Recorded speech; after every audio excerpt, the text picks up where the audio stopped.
Ukraine ने कुछ तस्वीरें जारी की हैं। ये वे ड्रोन हैं जो रूस पर हमले में इस्तेमाल हुए। ऐसे ही ड्रोन मीडिया इन्फ्लुएंसर्स भी उपयोग करते हैं। अमेज़न पर आप इनमें से एक ड्रोन खरीद सकते हैं। बेशक एक फर्क है, कीव ने उन्हें घातक बना दिया।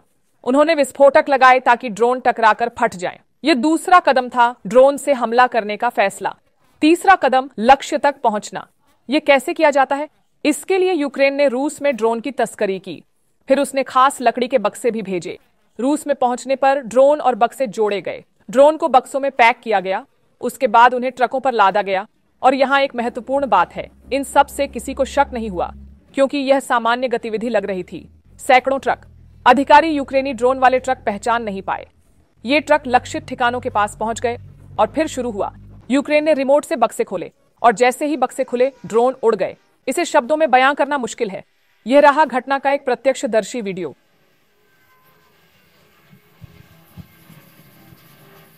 कुल मिलाकर यूक्रेन ने 117 ड्रोन इस्तेमाल किए। हर ड्रोन का अलग पायलट था जो दूर से नियंत्रित करता था। अब प्रभाव देखिए, बेहद घातक। हमारे पास ड्रोन हमलों के वीडियो हैं। ड्रोन रूसी बमवर्षकों पर मंडराते फिर गिरकर विस्फोट करते दिखते हैं। देखिए,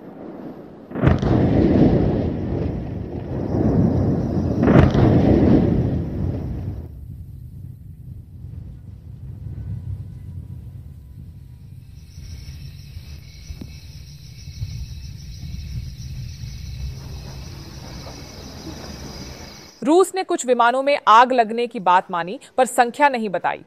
उन्होंने कहा कि 3 और ठिकाने निशाना बने पर वे हमले विफल रहे। कहते हैं रूस को $7 अरब का नुकसान हुआ। अगर सच है तो यह मॉस्को के लिए बड़ा झटका है। अभी अभी मुझे यूक्रेन की सुरक्षा सेवा प्रमुख वसीली मलुका से रिपोर्ट मिली। एक शानदार अभियान चलाया गया। यह दुश्मन के इलाके में हुआ और सिर्फ सैन्य लक्ष्यों पर था, खासकर यूक्रेन पर हमले के उपकरणों पर। रूस को बहुत बड़ा नुकसान हुआ जो पूरी तरह उचित और सही था। तस्वीरें और विवरण एक बात साफ करते हैं, यह एक अनोखा अभियान था। यह ताकत का खेल नहीं था, यह बेहतर तकनीक का मामला नहीं था, यह चतुराई का खेल था। और यह हमें 2 सवाल देता है, इसने रूस को कैसे कमजोर किया और वे कैसे जवाब देंगे। खुफिया विफलता तो साफ दिख रही है। कीव कहता है कि योजना 18 महीने से चल रही थी पर मॉस्को को कुछ पता नहीं था। साथ ही यूक्रेन की टीम रूस में थी, वो भी एक रूसी खुफिया इमारत के पास। हालांकि यह सिर्फ एक दावा है, पर अगर सच है तो यह और भी बड़ी विफलता है। दूसरा, प्रतिष्ठा को नुकसान हुआ है। रूस एक बड़ी ताकत है, उसके पास दुनिया का सबसे बड़ा परमाणु हथियार भंडार है। फिर भी यूक्रेन ने बम वर्षकों को जला दिया, वो भी दिन दहाड़े। रूस की हवाई सुरक्षा के लिए यह अच्छा संकेत नहीं है। और अंत में रणनीतिक झटका। मान लें कि दुश्मन रूस पर परमाणु हमला करता है, वे मॉस्को के भूमि आधारित परमाणु हथियार नष्ट कर देते हैं, तब रूस क्या करेगा? वे इन बम वर्षकों से पलटवार करेंगे। इसे कहते हैं दूसरी मार की क्षमता। रूस हमेशा इन बम वर्षकों को अजेय मानता था। वे रूसी क्षेत्र के अंदर गहराई में रखे गए थे, लेकिन यूक्रेन ने फिर भी उन्हें निशाना बनाया। यह मॉस्को की गणना में कमजोरी दिखाता है और अब गेंद पुतिन के पाले में है। वह इस बेशर्म हमले का जवाब कैसे देंगे? सबसे संभव है कि तनाव बढ़ाकर। जमीन पर पुतिन ने पहले ही तेजी से बढ़त ली है। मार्च में 240, अप्रैल में 329 और मई में 507 वर्ग किमी भूमि पर कब्जा किया।